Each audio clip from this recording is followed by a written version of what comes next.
Hey, Jake Newton back for another video. In this one, talking about executive personal protection. Now, executive protection is getting a lot of focus lately, given the tragic killings of several high-profile individuals, legislators. It's a growing concern and rightfully so. So I want to use this video to, within that context, talk about how you as an organizational leader can take practical steps to protect yourself, also using a little bit of some of those support frameworks. But I want to talk about the personal aspect of executive protection, executive personal protection, if you will, because it's kind of the basis of you as an organizational leader remaining safe. Now, first and foremost, you're busy. You have a lot going on. Now, it's great to have a support framework, whether it's a protection team, a holistic executive protection program where you've got protective intelligence and all the different things built in. But all of this program is designed to protect you, and what can make this program even better, or if you don't have this program at all, is having ownership in your own personal safety. That's where all of this begins, is developing that ownership in this process and building the skill sets required so if an emergency occurs, you know exactly what to do and how to respond. So those are the kinds of things I want to talk about. The first one I want to talk about is situational awareness. You've probably heard that concept 100 different times. If you haven't, here's how I explain it. Establish normal for the environments that you're in, and then look for abnormalities.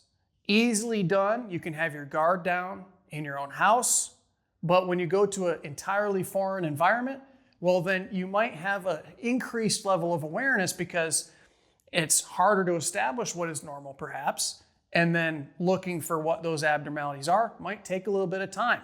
But if you're not looking for those things to begin with, it can be really hard to identify what a potential emergency might look like.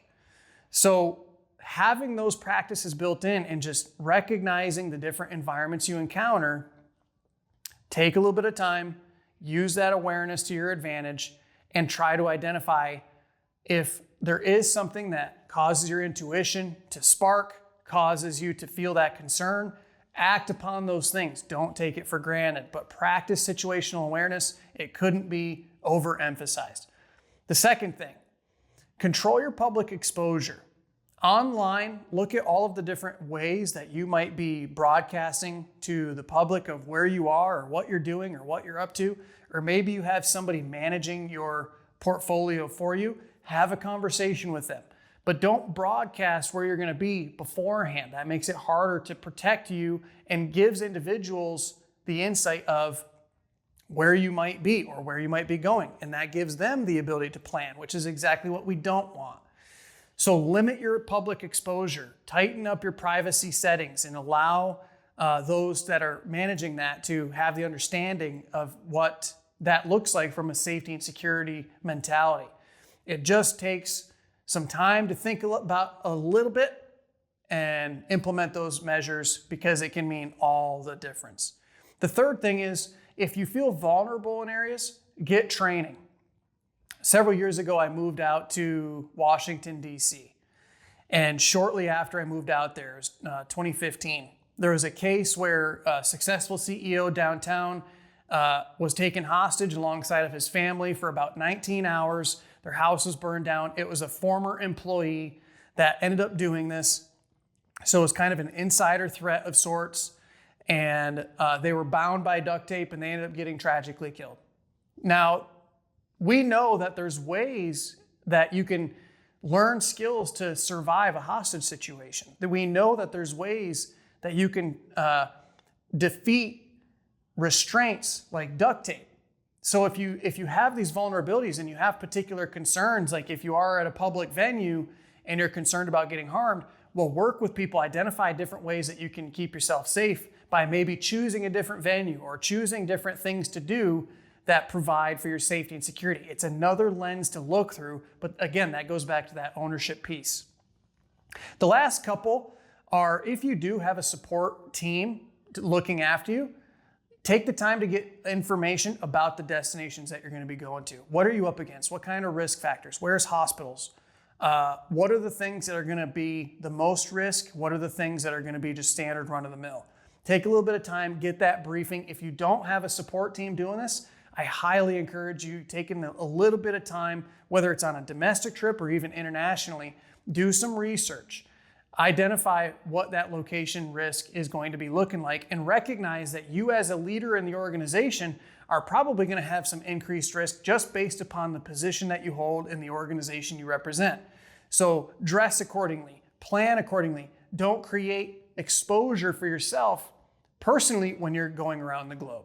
Try to act in a way and dress in a way that's going to allow you to blend in. The last piece of this is if you do have a support capability or within your organization, implement a threat management team. A capability that when threats are identified, they can properly evaluate it and implement a management plan to keep you safe. It's a multidisciplinary team trained specifically on the behavioral and psychological aspects of targeted intentional violence and provides a means to get ahead and be proactive with these different things or these different individuals that seek to harm on an intentional basis.